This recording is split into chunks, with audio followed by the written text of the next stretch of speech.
अस्सलाम वालेकुम नाज़रीन, आप देख रहे हैं इंफॉर्मेशन टीवी पाकिस्तान और मैं आपका होस्ट एडवोकेट मियां अनीस आपकी खिदमत में हाजिर हूँ। नाज़रीन, आर्मी एक्ट है क्या बेसिकली, और क्या आर्मी एक्ट के अंदर अगर किसी को सज़ा दी जाती है तो क्या उसके बाद कोई ऐसा रिलीफ उसके बाद मौजूद होता है कि वो किसी अदालत से जाके इंसाफ ले ले। और आर्मी एक्ट जो है वो सिविलियंस के ऊपर क्यों लगाया जाता है। सबसे पहले मैं आपको बताऊं कि अगर कोई भी सिविलियन जो है, आर्मी एक्ट जो है वो बेसिकली जो आर्मी के जो रिटायर्ड ऑफिसर्स हैं, कोई सिपाही हैं, और उनके लिए ये बनाया जाता है। उनके हवाले से जो है उनके खिलाफ कार्रवाई की जाती है, उनके खिलाफ मुकदमा दर्ज किया जाता है। क्या सिविलियंस के ऊपर भी आर्मी एक्ट के तहत जो है वो कार्रवाई की जा सकती है?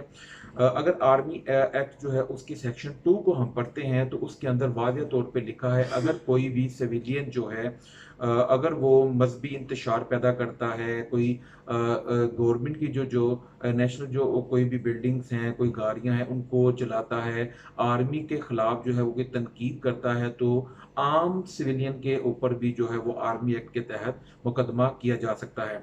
इसी तरह 9 मई के अंदर जो वाकया हुआ, जिस तरह लाहौर जो है, लाहौर के अंदर कोर कमांडर की बिल्डिंग को जलाया गया कुछ शरपसंद अनासिर के तहत। इस तरह GHQ के अंदर रावलपिंडी में, फैसलाबाद में मुतअद्दिद वाकया जो है वो देखने को मिले।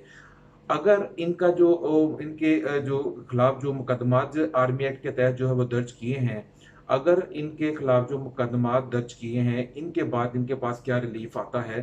अगर आर्मी एक्ट के तहत जो है वो इनके खिलाफ कार्रवाई होती है, इनको सजा सुनाई जाती है, तो उसके बाद जो है हाई कोर्ट में जो है अपील दायर की जा सकती है।